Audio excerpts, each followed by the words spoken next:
if succubuses were real, that's just not fair. You'd be done.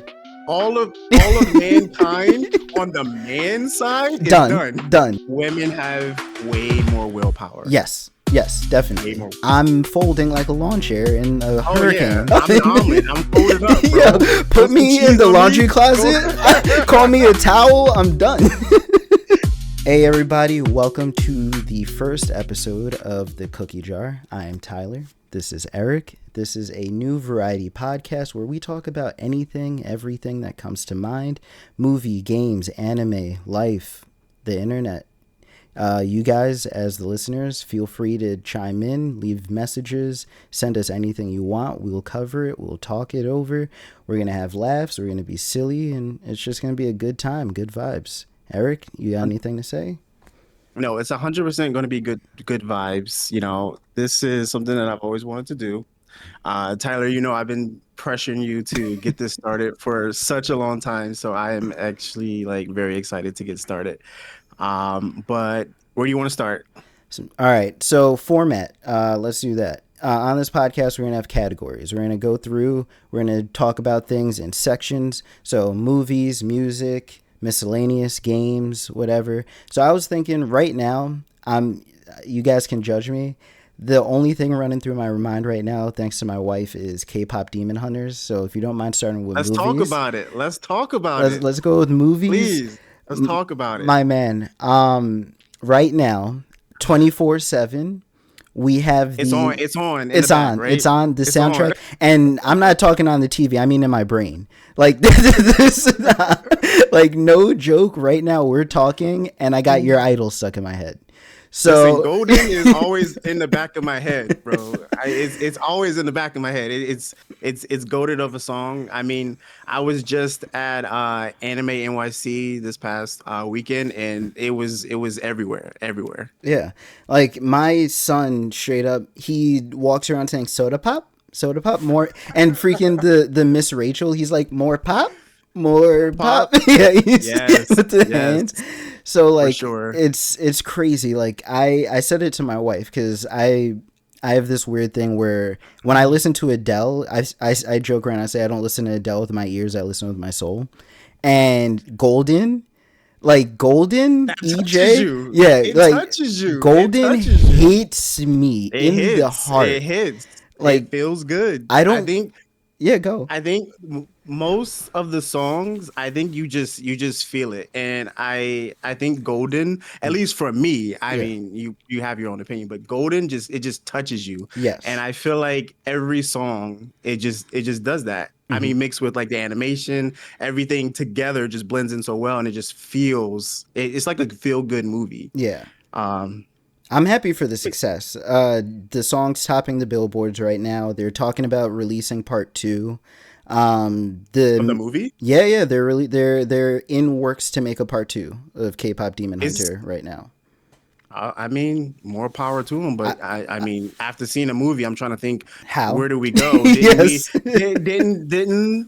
we get the golden seal? Are we done? Like, I mean, we're probably just, I don't know, just making more music. I don't know. I don't know either, but I'm here for it. Like, if you give me more bangers. I think the action, for sure, it's gonna have bangers. I think the action was on point. So as long as we got like a antagonist that's, you know, running amok, and we get some anime style fighting, I think got another banger. I got a tangent. By the way, people, we're gonna go off the rails occasionally on this thing because that's just what me and Eric do. We've known each other a long 100%. Time.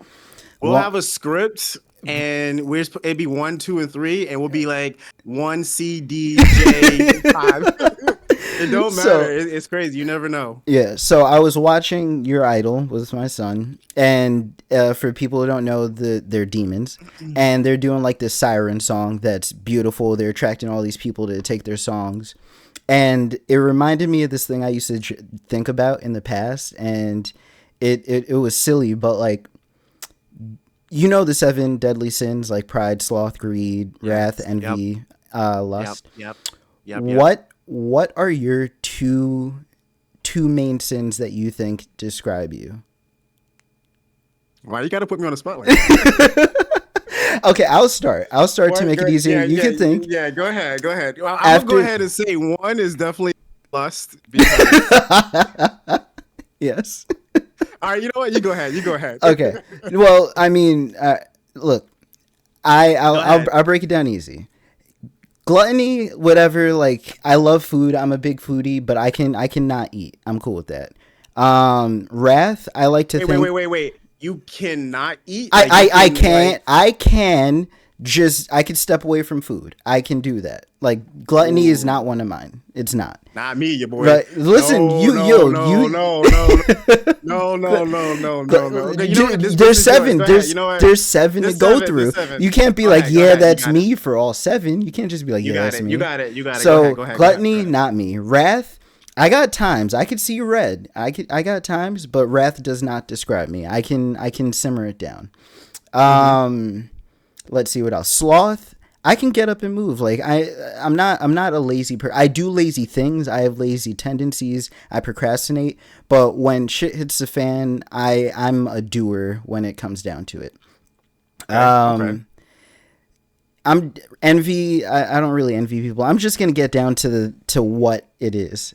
Number one, like you, lust. Like, I'll have you. Do you know what a succubus is? Like, I know so yes, yeah, okay.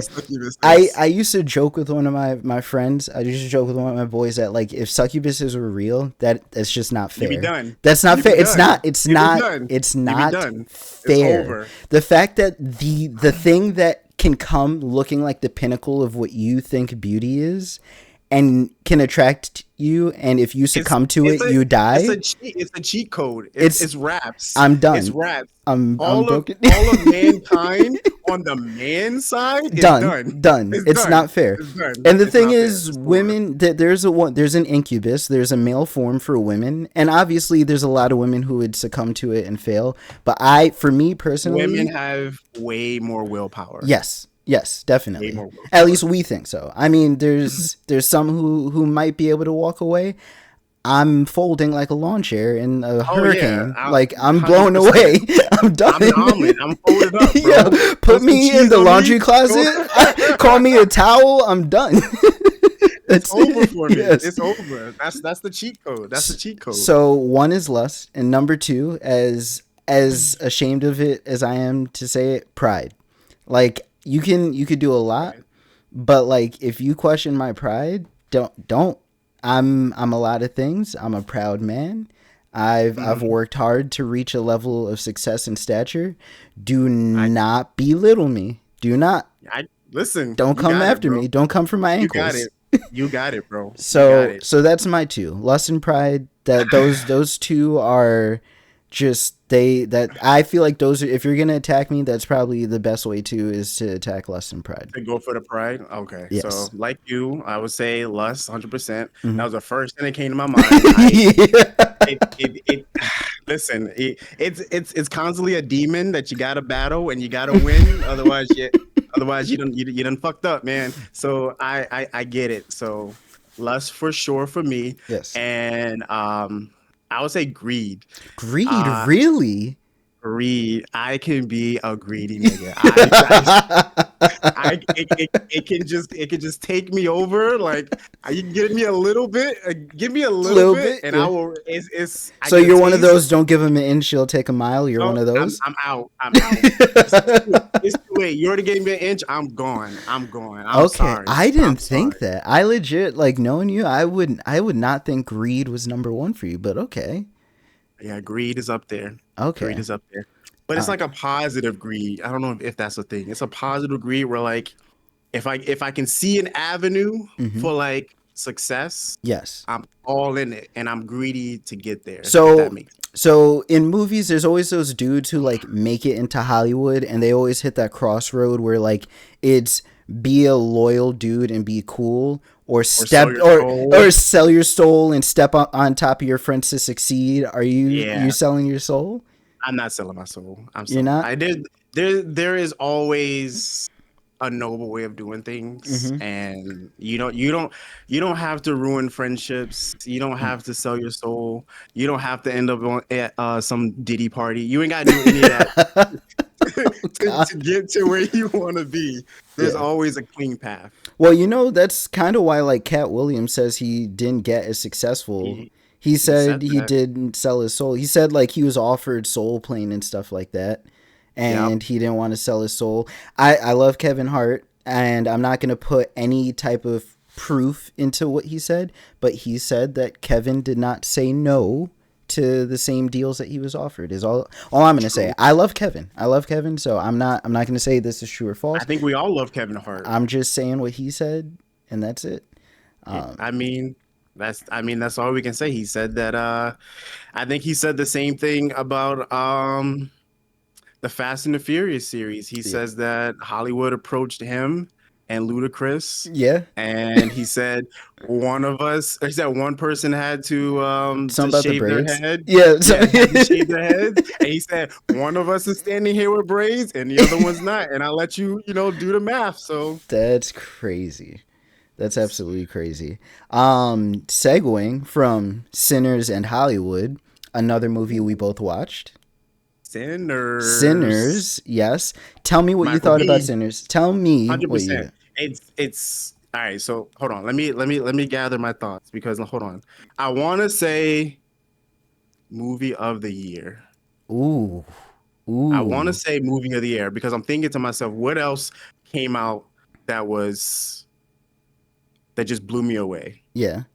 And I I can't think of anything other than honestly K-pop Demon Hunters that made a splash like Sinners did. yes, because I mean to be fair, I didn't see two Marvel movies this year, and I'm really big on seeing all my Marvel movies Yeah, frame one. I yeah. didn't see Fantastic Four, Yeah.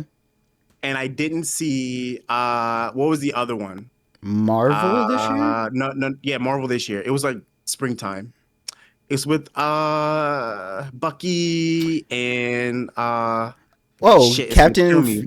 Captain America, the one with Red Oh Hulk. shit! Now that you bring that up, I didn't see that either. That's three Marvel movies. What's the other one that came Oh, after that? oh, oh, the Thunderbolts, the new Avengers. Thunderbolts. Yes. I didn't see Okay. that. I didn't see that. I didn't see that. So I didn't Okay. see those three Marvel movies, and all three of them came out this year.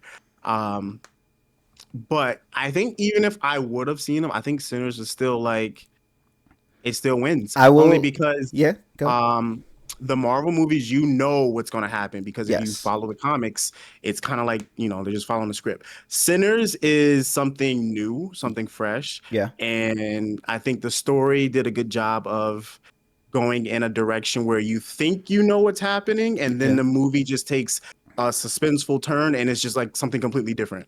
You know what I mean? Yeah, and I mean, at this time, the movie's been out. I'm sorry, guys. There's going to be spoilers. So, what did you If you like? haven't seen a movie already, bro, isn't it on Max right now? HBO? It's You got yeah. no excuse, bro. You got no It excuse. was already on You got no Amazon. It's on Max. So tell me, what'd you think about the characters? What'd you think about the plot? How'd you feel? all right. So Michael B. Jordan is one of the best actors out there. Yes. I think any role you put him in, he is very convincing. Mm-hmm. And the fact that he played two characters Yes. at the same time, Yeah. phenomenal. Like Yeah. who like that's on some Eddie Murphy type level, right? Yo, good comparison. Yes. You Yeah. know what I'm saying? So Yeah. like I feel like he carried the movie, but the way the movie started, Mm-hmm. the beginning of the movie, and obviously we got your girl Haley. Hey, I love I Haley. We love love working with Haley. But Haley. she was listen, it had all the making that you needed Hmm. for a blockbuster. It did. But I think the suspenseful turn was amazing. I think it had like a little bit of comedy with the horror. I think it just matched. I think it matched well, and I think it's going to be like one of those movies that is talked about for a very long time, and it's going to be one of the. I would say probably one of the top. Hold on, let me not get Okay. crazy. Yeah. Okay. Top 30 of all time Horror or in general? in general. I'm not even argue with that. Yeah, I would say so.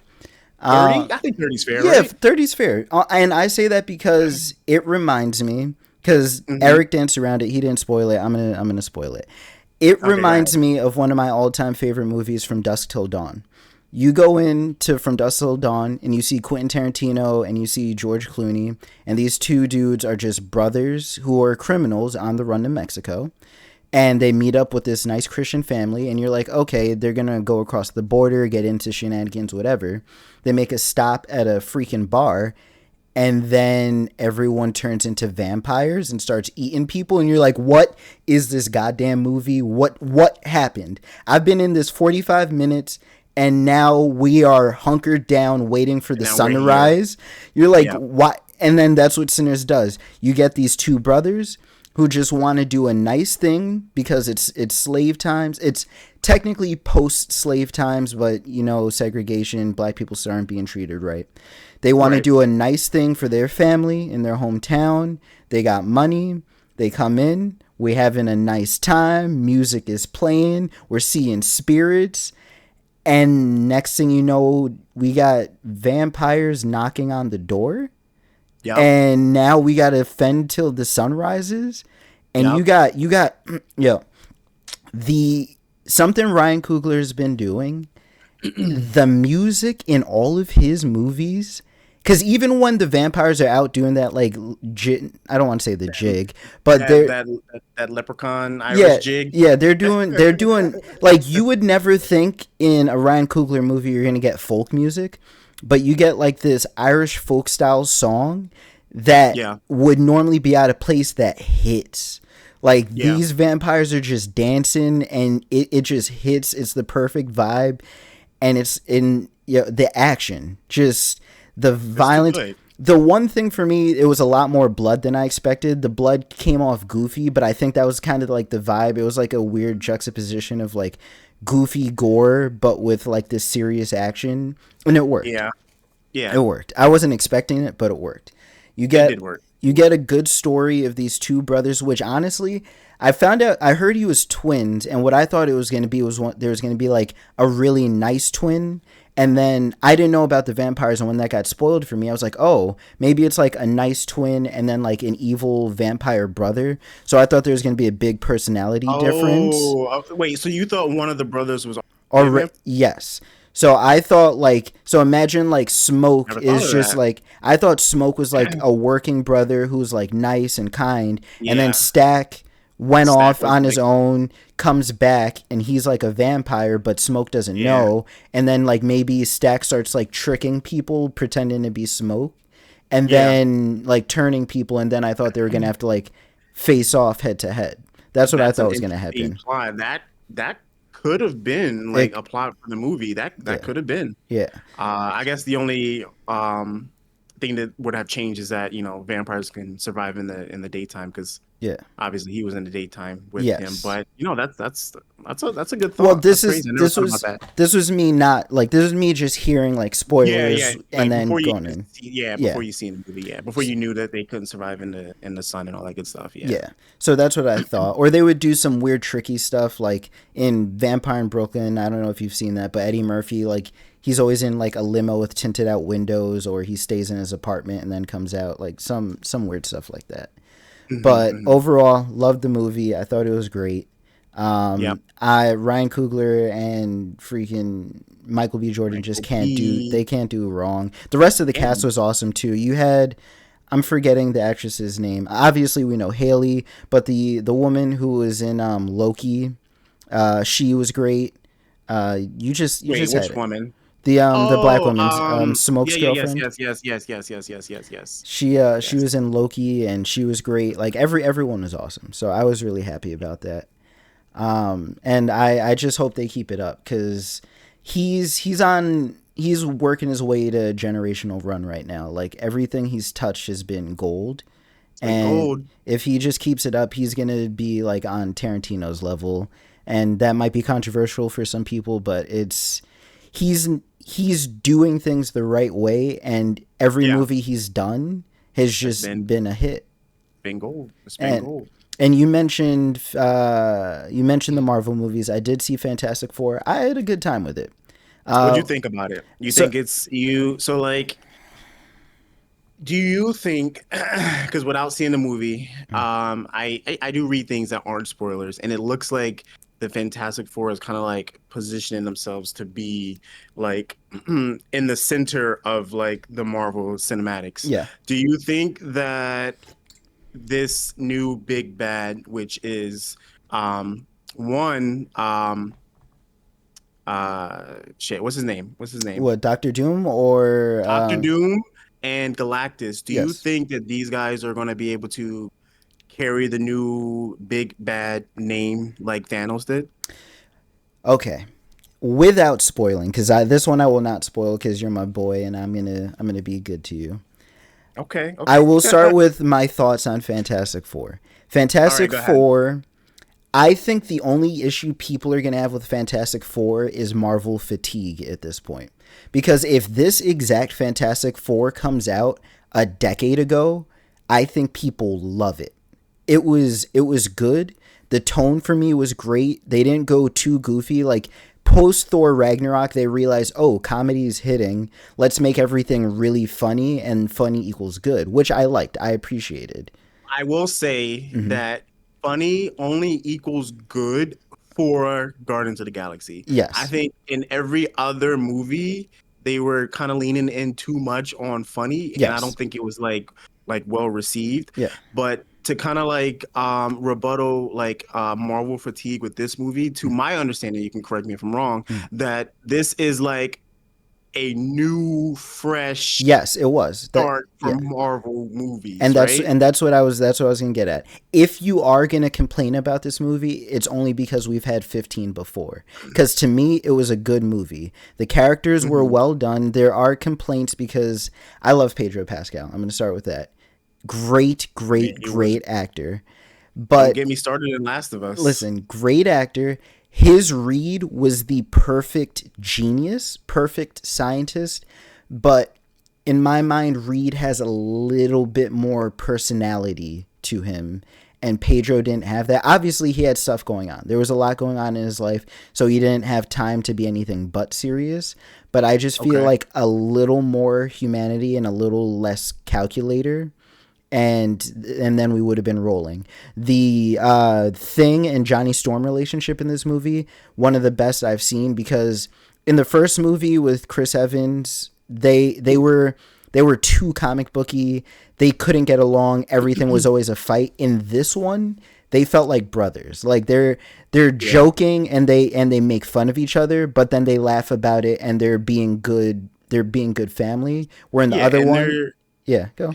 no, no, go ahead, go ahead, go ahead. And then in the other one, I don't think they could even stand to be in the same room with one another. And I understand that, but I like this dynamic better. Yeah, and I think that they're like friends on and off the camera. Like Yeah. like that video I sent Yeah. you with like yeah, when you Yes. said like they were like brothers, I immediately thought Yeah. about that video and I just cheesing When because he nudges him and they look over yeah, he and they nudges him, yeah, say, yeah.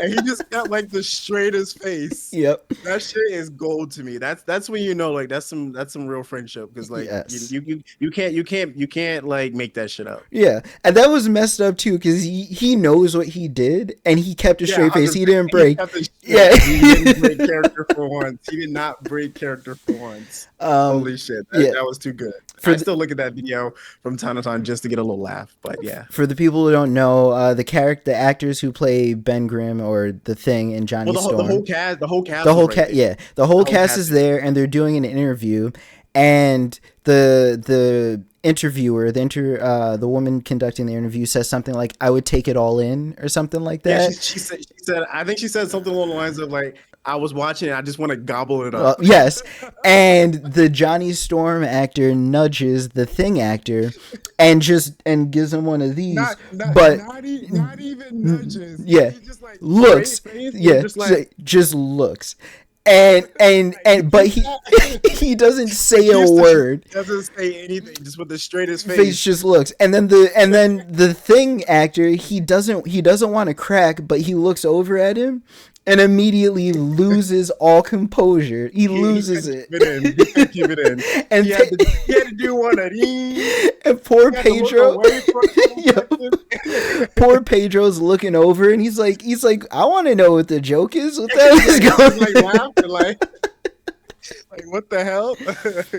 Oh my god! It just made me like him as an actor. Yes, it really did. I talked about the other three. Sue, I'm not gonna lie. The movie starts. I want to say we get 55 seconds into the movie. She delivers one line, and I was like, "This is my Sue Storm." I don't know what it was. She felt like what I would think Sue is. She was compassionate. She was loving. She was strong. Okay. Like, she didn't feel... No one in this movie felt too much like a comic book character. Like, they felt like I was watching a movie that could just be a movie, like a sci-fi movie, which I absolutely loved. And she was wonderful as Sue. She's a strong character, which I liked. Action in the movie is good. Some of the plot turns they make are... Some of the decisions they make, I'm like, why'd you do that?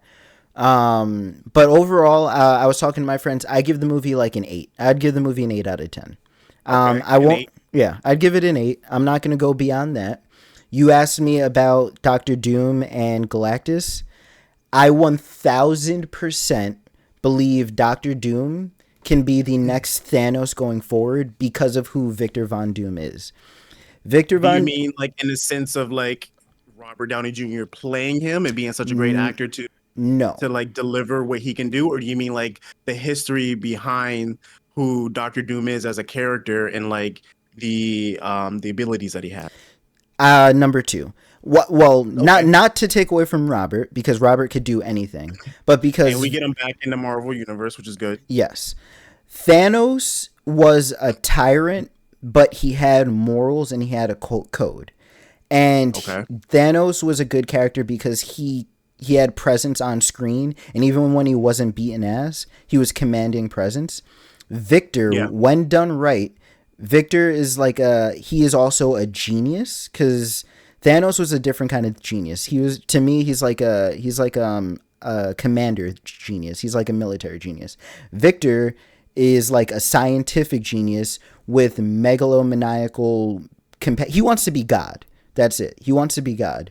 Something that didn't get to be shown with Kang is like Kang was kind of crazy and Kang wanted power, but we didn't get to enough of him to see like the presence. He was just a wild man. Victor, they're gonna slow burn enough that you're gonna see a genius, you're gonna see calculation, you're gonna see a plan develop, and then you're gonna see this man who just wants all the power. And if they do this right, Victor is the perfect person to last us another like 10 years.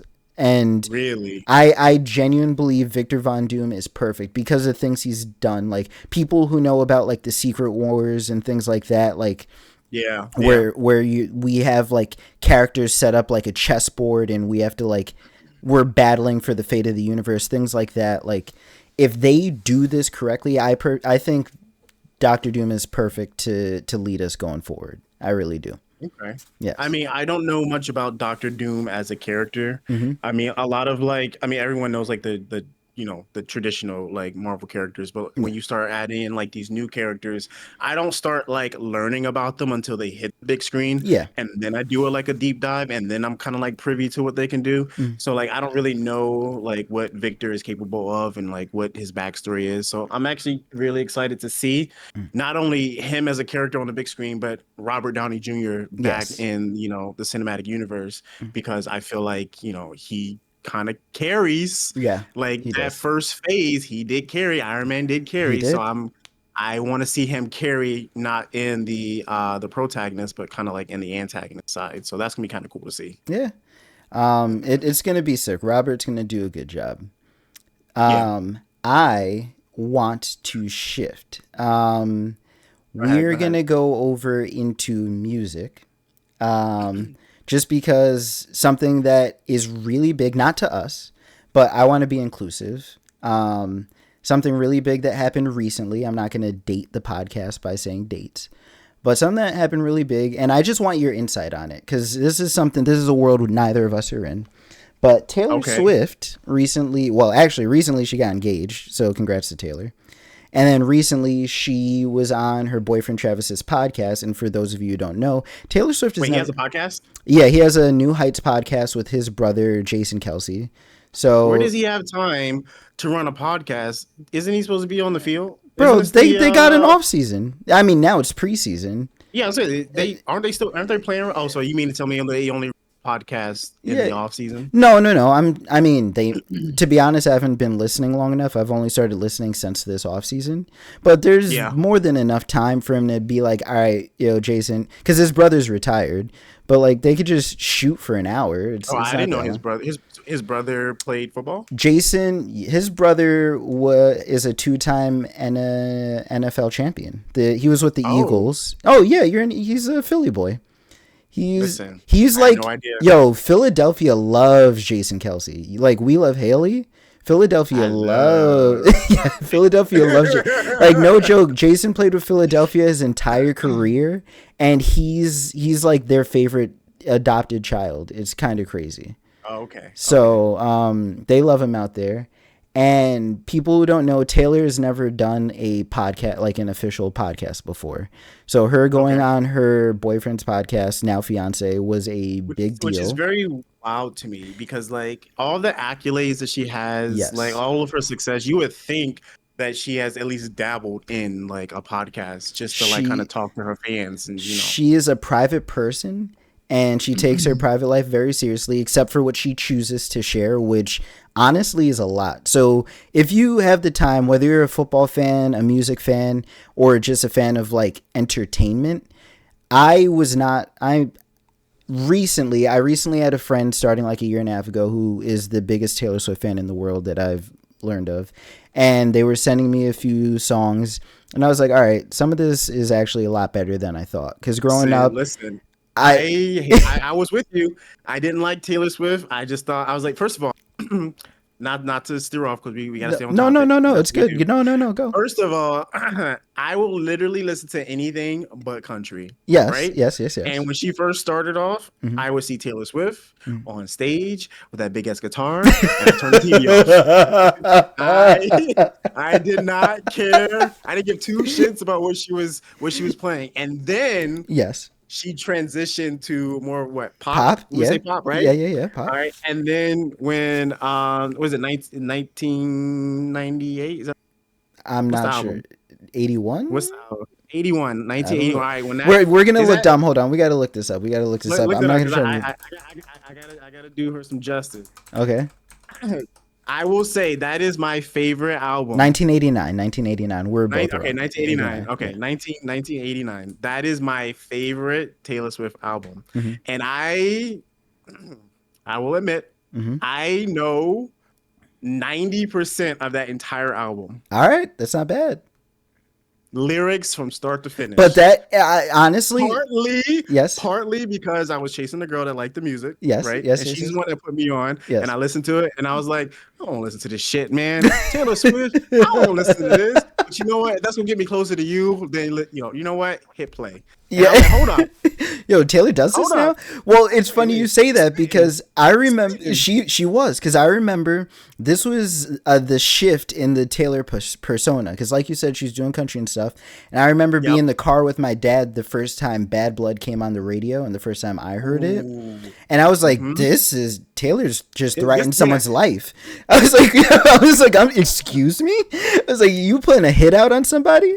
So she started shifting her character, and I was like, she's reaching out. She's broadening. Yeah, she is. Because she had like a remix with fucking Kendrick Lamar, right? I believe so, yes. I think Bad Blood had a remix with Kendrick Lamar. So she was like reaching to all sides of like the music world. So I think that was partly what projected her career like even further than where it was before. Yeah.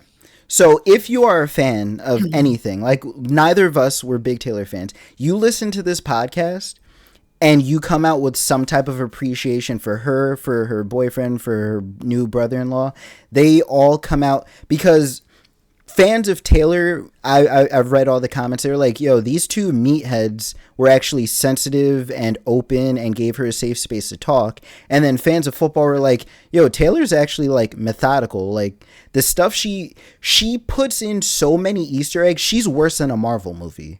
Taylor will straight up in a music video put like a clock with a certain time and then a color and then a horse. And that will be an album 6 years from now. And it's like, yo, what? He is a master what? breadcrumbs. And the Swifties out there is dissecting every frame every video. They go a little crazy, but it's deserved now. I didn't realize the amount of effort was going into this stuff. I thought it was them just being wild and losing their minds just because that's just... That's how they are perceived. The Swifties are an army. They're the new Avengers, I swear. They are. But it's warranted because the amount of effort that she puts in, like just watching her whole last tour, the Eras tour, which was absolutely the craziest thing I've ever... The fact she that broke records, I'm pretty sure. She broke records. She went to theaters with it. That broke records. That's right. My appreciation honestly came when I found out that she was just going to supermarkets and just dropping money for homeless people. Like in the middle of the Eras tour. I didn't know that. In the middle of the Eras tour, she was just dropping money and just... that's why I love it. She's not projecting this stuff. She's just quietly just making sure people are getting fed. Like crazy stuff like that. I'm like, all right, I cannot have hate in my heart for someone who does that kind of stuff. And you got to respect someone that does that thing off camera. Like if you're just going to go to like a random place, or like you said, like a grocery store or a supermarket, and you're handing out money, there's no cameras around, and this is just something that you do out of the kindness of your heart. Because there's a lot of people out there that they want to, let me go ahead and donate to this, but let me do it publicly when the cameras are on. Yes. Like you got to question, like, is that really coming from your heart, or are you just doing this because people are going to look at you in a positive light? But no, she does that shit because she wants to, and she wants to help people. So big ups to her. The biggest thing that my favorite thing from the podcast was she was just like, she doesn't go on social media. She was like, I can't control people's image of me. I'm not gonna be upset at a headline because it isn't me. I know who I am, and this is something everyone needs to learn. Like, you are who you are. What other people think of you is only their visual thought of you. Like, you are Eric. There are hundreds of thousands of Erics because every single individual person you meet has a different view of you from a different angle, depending on the day, depending on what. To some people, you are an asshole because you might have gotten in a car accident, you bumped into someone in the street, you didn't say sorry, you kept on moving. You are an asshole to that person. To me, you are one of my best friends. You are the kindest person in the world. But those different interactions, we are someone different to every single person we meet. And you are only you as a whole to yourself, and you can't let other people change that perspective of you. And she pretty much talked about that, and I was like, yo, that's perfect. Yeah, and I feel like she has always had that mindset ever since she was like young, like this 16-year-old girl, like playing the guitar. She's always had like that mindset, and I think it's important because being in the limelight that long, it's like hard. There is so many people that look at you, and so many people that are in these parasocial relationship with you that you don't even know of.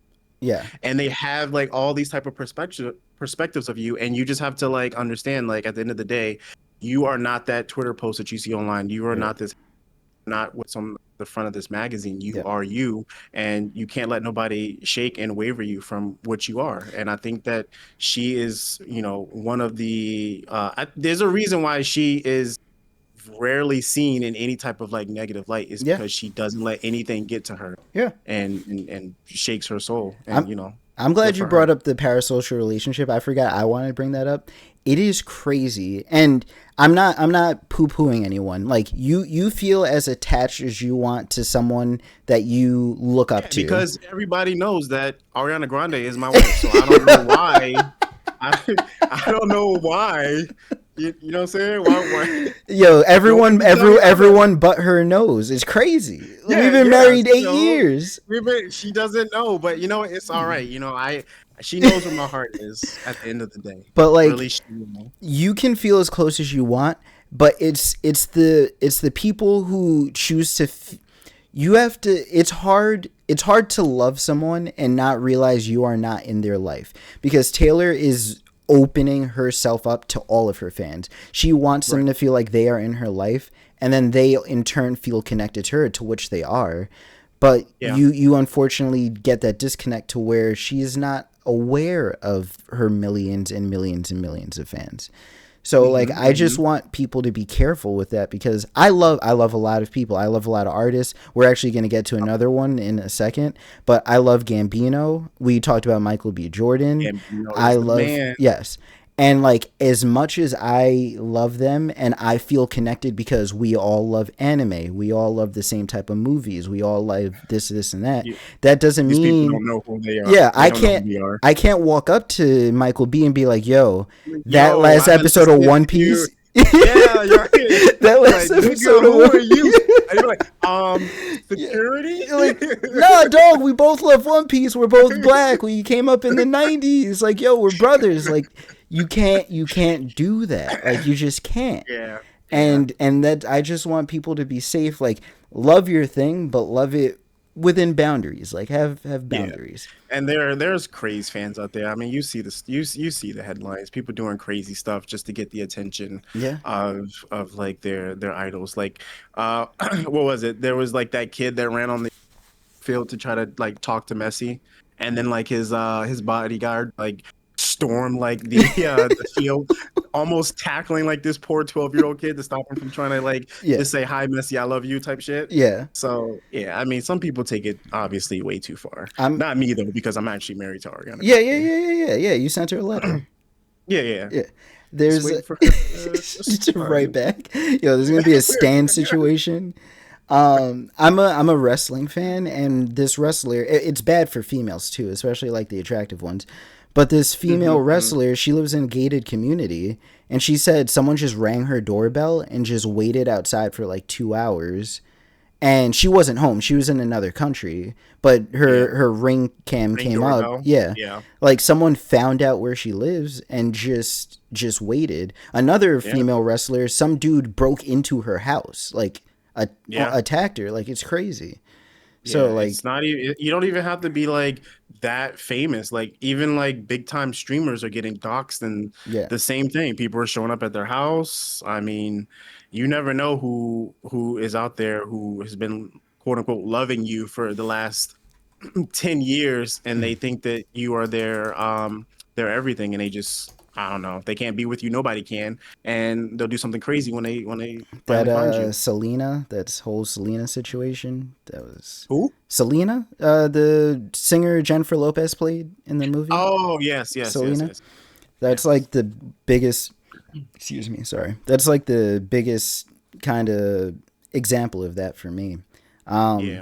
We got to do it now. This was like the crux of why this podcast was gonna happen, was because Eric and I have been Gambino fans for a very long time. Donald Glover, Childish Gambino. First. What was your first intro, or your first intro to Gambino? One of my boys, you know BJ. One of my boys, BJ. Yes. I want to say he gave me something from Cul-de-sac. Something. I can't remember what, but I feel like I want to say it was something from Cul-de-sac. But if I'm going to say what I know for a fact is the first thing that stuck with me, it is Camp. It is Camp and so Beyond. Like, you seen Gambino first through music? Yes, not Community, not College Humor, not what is it? Mystery Team. Okay, so not Mystery Team. That is my intro to Gambino. Actor. I remember, as an actor, I don't know, when was G4 on TV? Oh man. Why are you dating us? Why are you dating us? We're taking it back. taking it The back. first time you talking the first time I'm G4. talking G4 like in middle school. I'm Yeah, talking that's like two, 5. 2005, Yeah, it is. 2003. Yeah, something around there in those Yeah. neck of the woods. I remember Mhm. um watching Attack of the Show. Remember that Mhm. on G4? Mhm. All Mhm. right, so Mhm. with what's his name? I I don't don't remember. remember his All I name. I don't remember remember. is Aaron Rodgers' ex fiance. Oh no, the brunette Aaron Rodgers ex ex. fiance. Oh my Wait, god. who we talking about now? One second, one second. We're not talking about She was the host of G4, I believe. G4 was the network. What was the name of the show she was on? One second, one second. How am I losing this? I used to have the biggest crush on her, and Because I remember Kristen Holt. I okay, keep remember going. Morgan Webb. I remember Layla Kaylee. I remember did I say Morgan Webb? I Yes, you did say did. Morgan Yeah, Webb, yeah, yeah. yeah, yeah. I remember Olivia Munn was on there Oh too, yes, right? Olivia Munn. That's Aaron Rodgers' ex. He was married to Olivia Not Munn. married. I think they were dating and then Oh, they engaged. okay, and then engaged. Okay, okay, But okay. I Olivia think she Munn. was. I think she was on Attack of the Show, right? Attack of the Show. Yeah, yeah. Her and the other guy. I forgot. He does like weird like TV host stuff anyway. But anyway, the Gambino was on there as Donald Glover, obviously, Hmm. and he was just talking about he was promoting the movie and just his character. I don't know. I just resonated with like what he was saying. Hmm. And just like his personality was just like something that, I'm honestly, even to this day, who else is like kind of similar to Gambino, like personality. He just stuck out. Hmm. So he was promoting like the show and like he was just kind of being like kind of in character. And I remember like, oh shit, I kind of fuck with that. So I watched the movie Yes. and I loved the movie. Yes. And then I think it was maybe a little bit later that I ran into a couple of songs from Camp, Yeah. and then from there it was just like he got the stamp seal of Yes. approval Yes. as one of my favorite rappers of all time. That it, Yes. it was over from there. It was over. Yes.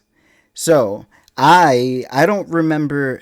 Like I said, one of my friends gave me some of his stuff because he was the first time someone was really transitioning from like comedy into music.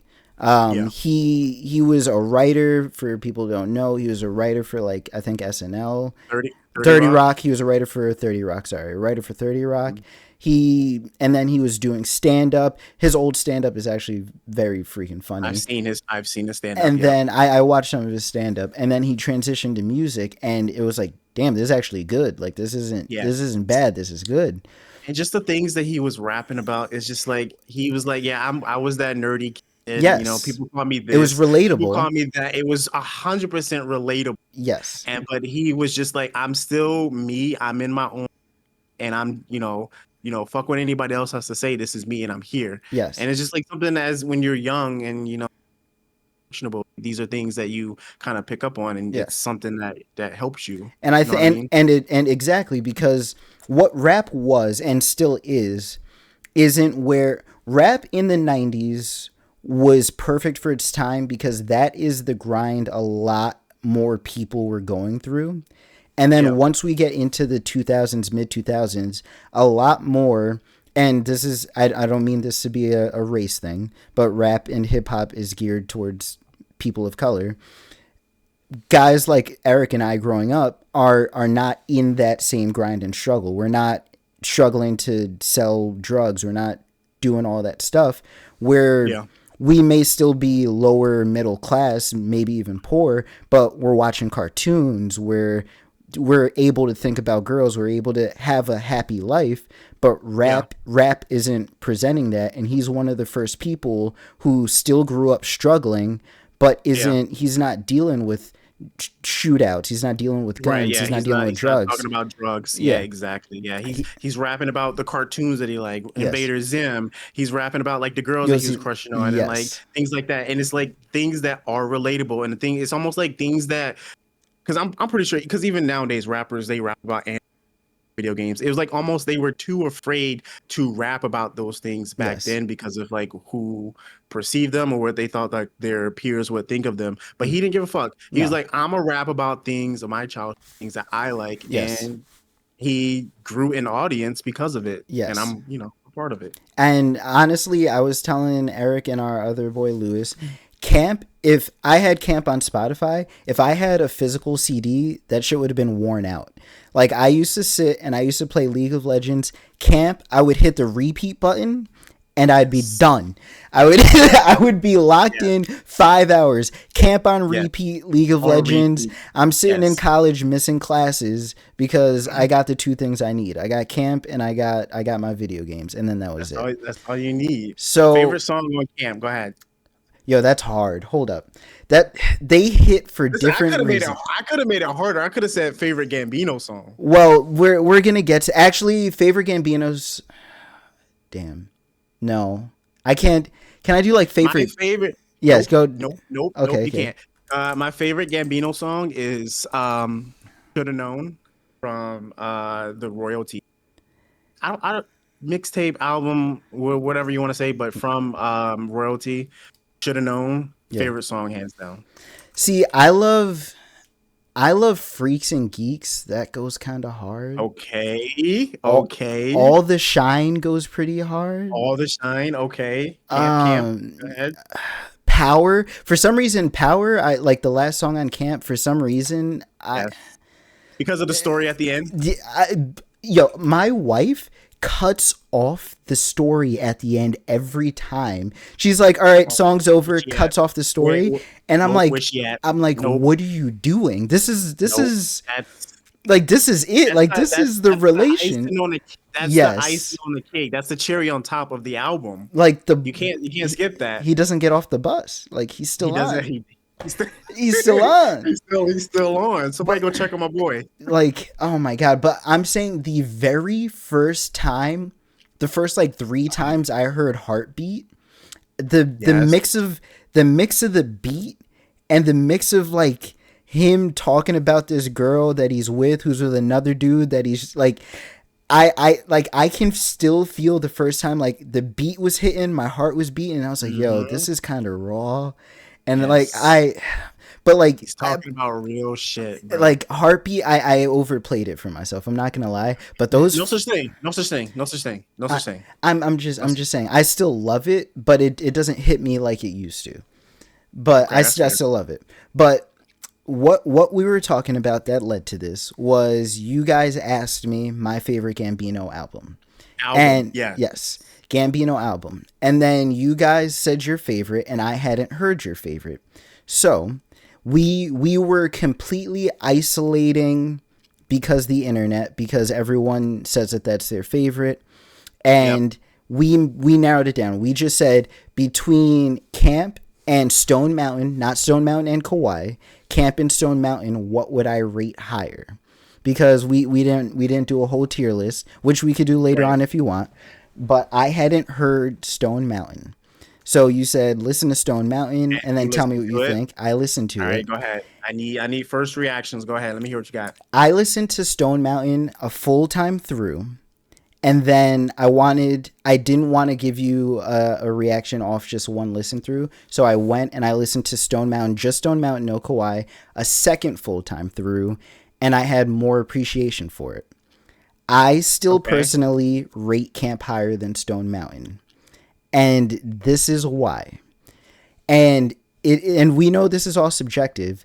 It's what you want from Bino. Because for people who don't know, Eric, if for some reason you're an audio only, you're not watching whatever, Eric just hung his head low. He likes Stone Mountain above Camp. Now I'm going to explain why I like Camp above Stone Mountain. When I'm listening to Stone Mountain, if people don't know, Gambino has a theme for all of his albums. For Stone Mountain, Gambino is like imagining he is running Georgia. Yeah. He's running Atlanta in the 1990s. He's like a DJ. Things in the ways that he wanted it to be. Yep. And Gambino in Stone Mountain, a lot of his songs are samples of older hip hop songs. Some of them are original hip hop songs, and it's a lot more rap than Gambino has done in his previous albums. Yep. So for me, Southern Hospitality, hit. I liked it. Fucks Given, hit. I liked it. Talk about it. No Small Talk, I could do without. I was not a fan of it. Okay, I'll give you that. Money Baby, I was whatever. Money Baby. I was like, listen. Money Baby was okay, but I was like, whatever. And then you have number 5, which is 3 songs. You have Move That Dope, Next Tell Chirp, and Let Your Hair Blow. Next Tell Chirp, that beeping in the background was killing me. It was grinding me. Like I couldn't. There's like a Next Tell beep the whole time. Ass Shots, I was like, whatever. Gambino, I was like, whatever. You Don't Have to Call, number 8, was the first time that I started snapping my fingers and I started getting into it. And I realized on my second listen through, the reason why is because it was the first time Gambino got back to his mix stuff. He's rapping, but he's also singing, and it's melodic. Everything before that was much more rap.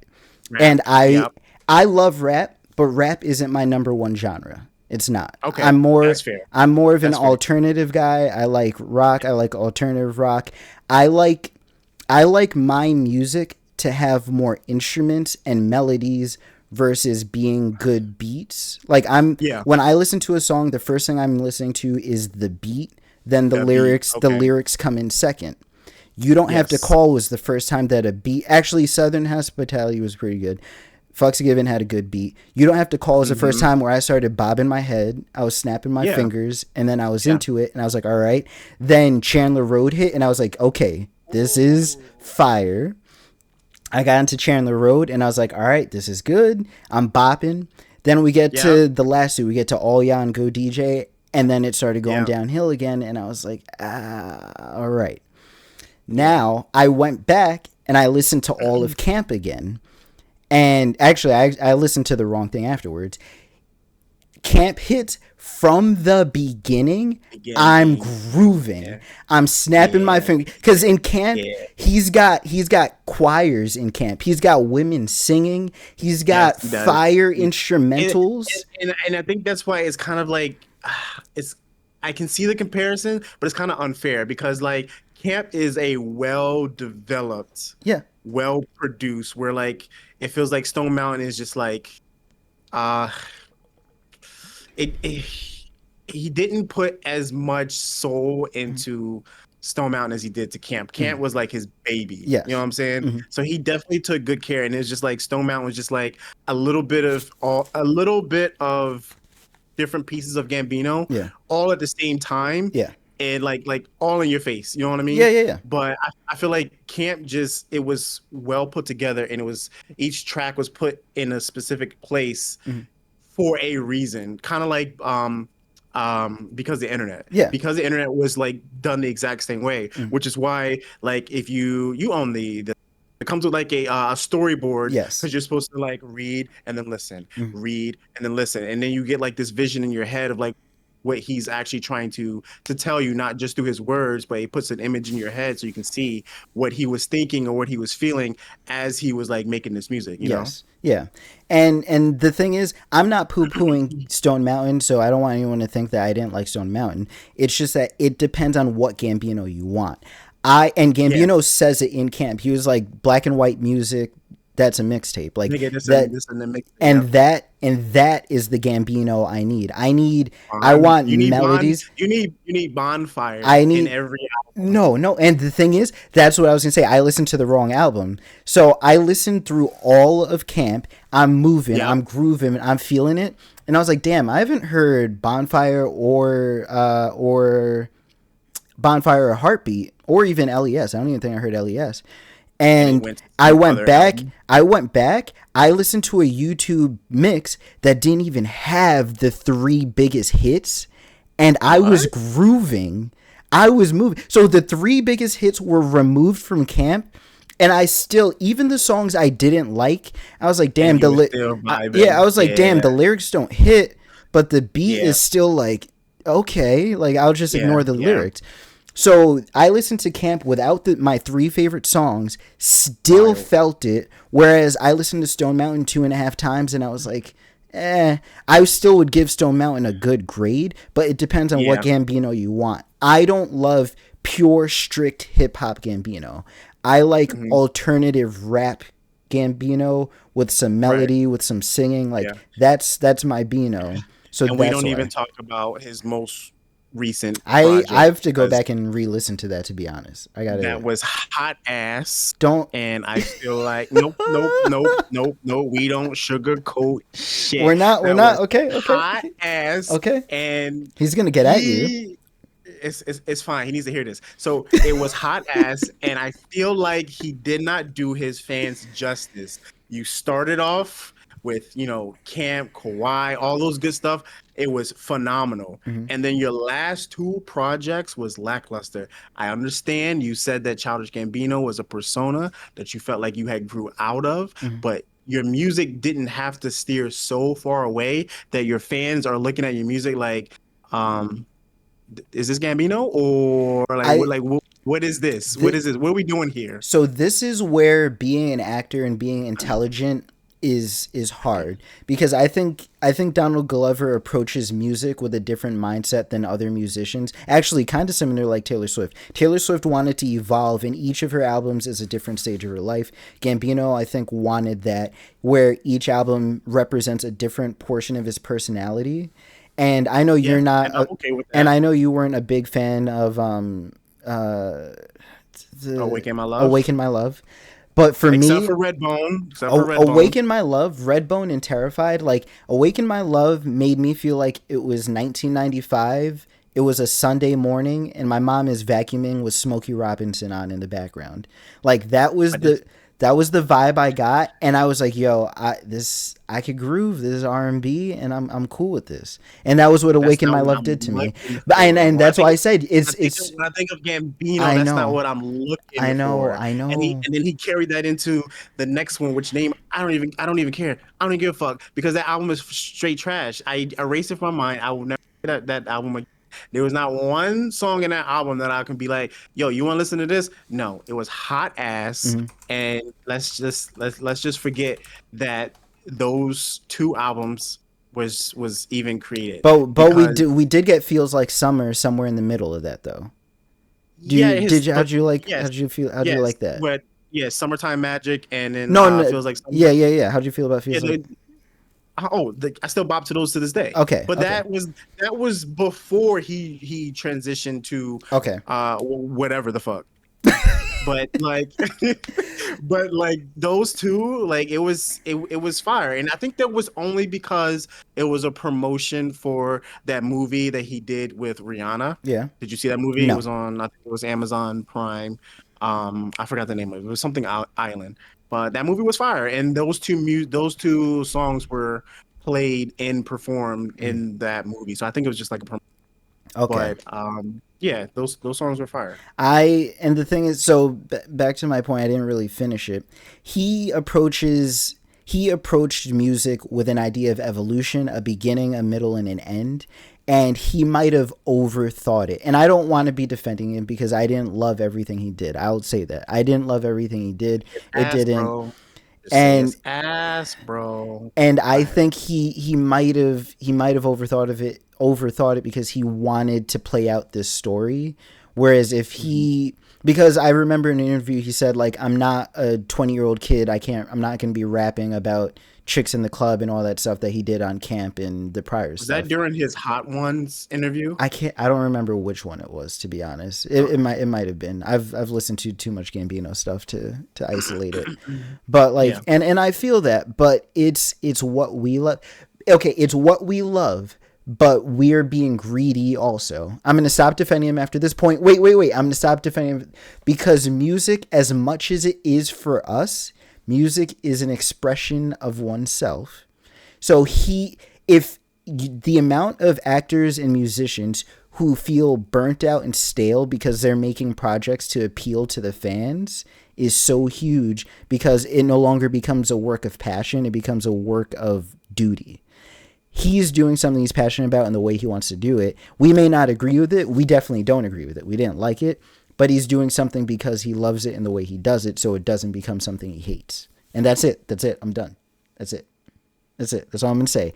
With that said, I didn't like the last couple of things. That's it. That's all I'm going to say. I understand. Gambino, I understand. I understand. Okay, before I start slandering, Oh my God. you didn't enough? artists, You didn't enough? You didn't already? before I continue to slander one of my favorite artists, let's go ahead and segue over to something else that I wanted to start talking about. Yes. Which is let's get into some gaming news. Yes. Let's do gaming. So what are you looking forward to before the end of the year? Honestly, I know you've been trying to polish up some Hollow Knight because Silksong is coming out. I have. That's a recent thing. So a couple days ago, I restarted Hollow Knight. I've gotten much farther now than my first playthrough. I love it. Okay. Metroidvanias, as annoying as they are, it's fun. I like the story. It's a good vibe. So I'm polishing that off. You honestly have got me a little itching. So one of my friends, a different Tyler, one of my friends said to me a few months back, what I really want is an MMO that we could drop in, play as a big group, because we have a big group of friends. We got like 10 people that we game with. We talk to almost every day on Discord. We got a big group of friends. He was like, I want an MMO that we could drop in, play together, but don't have to stay connected. Like, someone can run off and level up. Some people can drop in when they're free. And I just want us to just come in, be able to play, stop in, do some raids together, do some guilds together. And you've started playing Blue Protocol, and yes. I'm upset. I'm upset with you because it's bringing bringing back flashbacks. Now, anyone who's listening, whoever played Destiny 1 around the Court of Oryx days, around the Taken King, baby. Taken King might have been next to Prime first year and a half of Fortnite. Like in terms of gaming experiences with my best and closest friends. Number one is Fortnite 2016 and then Taken King Destiny. Because we'll never get those times. We will never get. Oh, and then right below that is Dragon Ball Fighters. Like Prime Dragon Ball Fighters. Prime That's Dragon Ball different. Fighters. But it's different. It's not like a multiplayer game in the sense that we're doing things and leveling up. But I just feel like it's been so long since like the Court of Oryx era of Destiny, and we just haven't had a game that brought everybody together. That literally everyone that we knew was playing this game. Bro, we haven't had that anymore. Bro, I would go to work. I would go to school. I would come back. At least 3 boys are on. I would go have dinner. I would go shower. I would come back. At least 3 boys are on. It would be 4 in the morning. At least 3 boys are on. I never had an empty party in Destiny or Fortnite because it had its foot on our throats. We were running. I was ass at Destiny. Eric and I worked at Best Buy together. And he was like, "Yo, you should try this game, Destiny." And I was like, "I'm whatever." I get it. I try it. I was ass. We did Crucible. We did Crucible. I was ass. Yo, he gets me in my first raid. I never did Vault of Glass. I never did the other one. What was the other one with Vault of Glass? One of the first twos? Vault of Glass. I can't even remember it. Damn, I can't remember. My first raid was Court of Oryx. And he walks me in. There's 6 of us. We had a crew, and they're like, "Yo, follow me." And I was like, "All right." Like, I thought we were just shooting stuff. We start jumping off walls. We're climbing along ledges. They're like, "Yo, if you step wrong, you're gonna fall off and die." I'm like, "What?" Yeah. They're like, "You have to start jumping off these ships. If you hit your thrusters wrong, you're gonna fall and die." I'm like, "Why are there puzzles? What do you mean there's puzzles?" I was like, they're like, "Yo, what's gonna happen is we're gonna be in a room. There's a platform in the middle. Someone has to grab an orb. Someone has to go and slam it.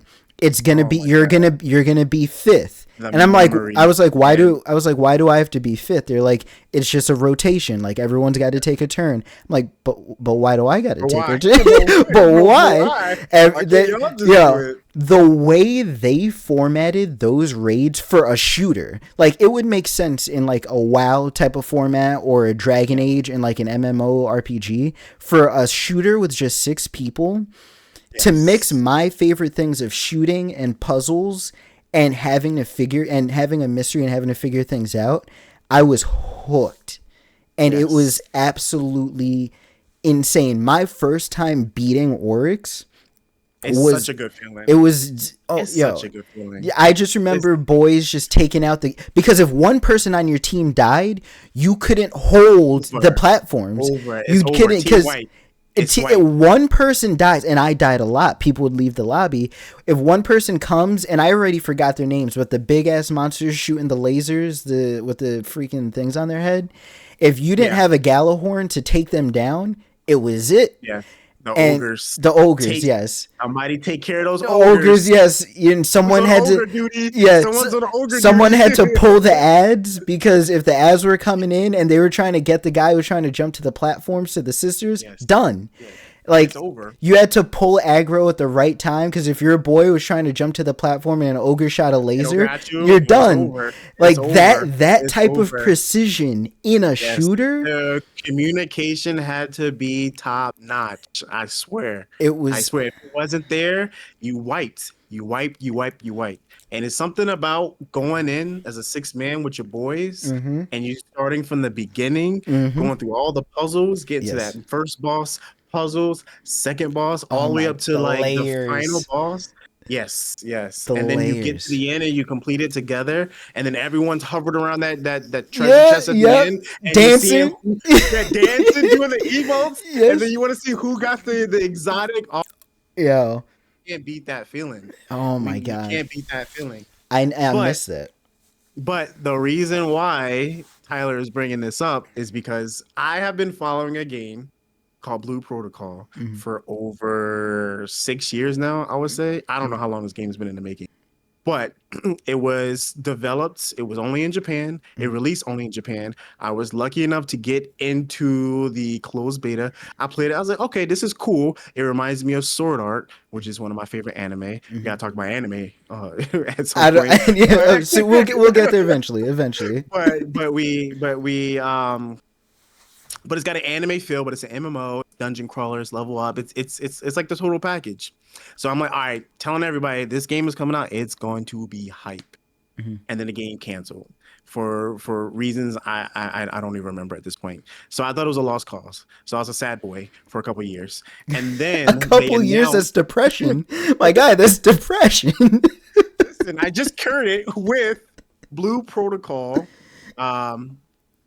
Star Residence is the new game. It's picked up by a brand new studio. They took the element of Blue Protocol and they tweaked a little bit, added some changes. They added some classes, and I've been playing it literally every day. This beta, once this is over, all my shit is wiped. I've probably put, I don't know, 50 hours in this game already, and it's going to get wiped in the next couple of days. I usually play like a beta. Wait, hold up. We lost you a little bit. Start over. You usually play a beta.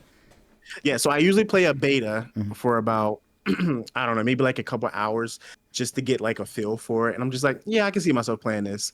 Because I know that if I dig deep, it's not going to mean anything, because it's going to get wiped before the actual release. Yeah.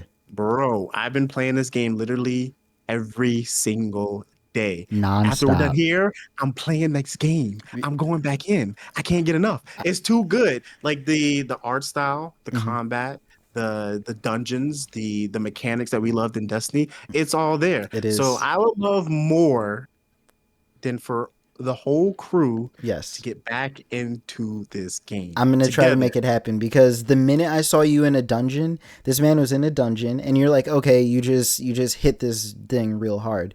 Then its health hit a point, and he had to pick up a shield, and they have to start playing like Pong with a lightning ball and deflect it back into the boss. I was like, all right, I might be able to get into this. I might be Yes, able to do this. the mechanics are there. Yes. It gave me nostalgia of old Destiny days, and Mhm. I know that once you guys actually play it, Yeah. for those who play Destiny, you're gonna feel it too. And listen, get in. All I'm right. not even sponsored, but these motherfuckers need to play this game, and I I need y'all to play this game. I need y'all. All right, we're down. We're down. We're in it. Other than that, gaming wise, I play TCGs. So I like trading card games. I recently just got out of an obsession, a love with Digimon. I went to rehab. I came out. I'm cured. Um, and then I play League. I've been playing League of Legends since it came out in 2009, 2010. They just announced a TCG called Riftbound. I'm very excited for that. Riftbound has a different take on the TCG space, and I'm excited to see where that goes. So Eric played his first match about a week Fire, ago. Fire? Okay, fire. fire, There we go. fire. So that's an I'm endorsement. I'm I haven't played a lot of TCGs. Hmm. My extent is Yu-Gi-Oh! I think Yes. Yu-Gi-Oh! GOAT, to be specific, is probably one of my favorite card games. Hmm. But I did jump into Riftbound. Tyler showed me how to play, and I would say it's a fire ass game. It's good. I think you should try it. So yeah, there's not a whole lot more to say on it right now. The official release is going to be the end of October. I don't know when this episode airs, but it's going to be the end of October. So that's what I got for gaming. There's one thing I want to start wrapping up. There's one thing that I really wanted to bring up on this podcast. We can Especially save the it. We first. can save it. No, because it's in the title. Just for you guys to know, our title is always going to be a nice combination of everything that we talk about in that episode. I'm a goofy dude. So Eric and I were talking, and I was texting him on my way to work. And I send this man a picture of a box of graham crackers that I keep in my car. I travel for work, and I keep a box of graham crackers in my car, and specifically a cinnamon graham crackers, Nabisco cinnamon graham crackers. All right, and the reason why is I was in like fourth grade, I think, and I was in class, and we had one of them teachers who would bring snacks for students out of the kindness of her heart, and she brought. I've always had just normal like honey graham crackers, and she brought cinnamon. And my life changed. Like I took a bite and I seen rainbows. My mouth was exploding with flavors I'd never even felt before. And this man has the audacity. This man has the audacity. This man has the audacity. No. Let me finish, sir. Go ahead. To say something like, "Oh, you probably like Big Red too, sir." Big Red is an abomination to gum. I'm sorry for the people out there who like Big Red. You guys probably like Dr. Pepper too. No, don't apologize. No. If you like Big Red, you're a serial killer. That's it.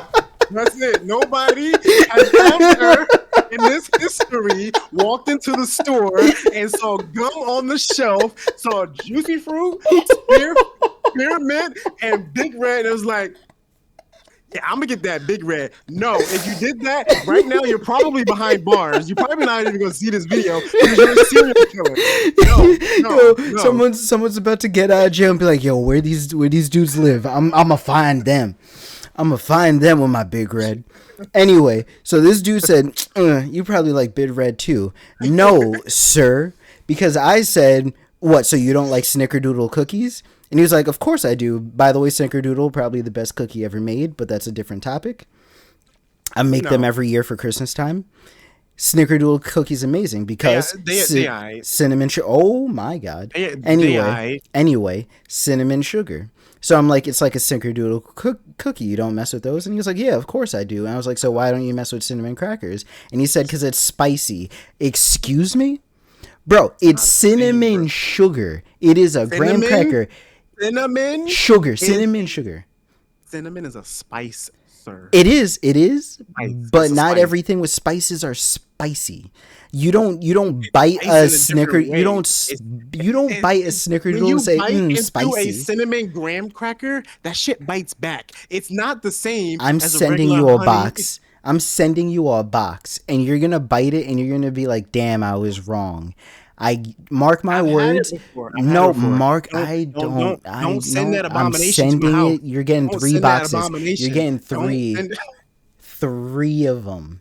I'm sending Oh, you 3 boxes because you're going to and enjoy them and you're going to thank me. You're going to be return to like me in sender. the 4th grade. Return to You're going to sender. bite it and you're going to see Jesus and you're like, damn, he was right. My boy was right. Send me back down. My boy was right.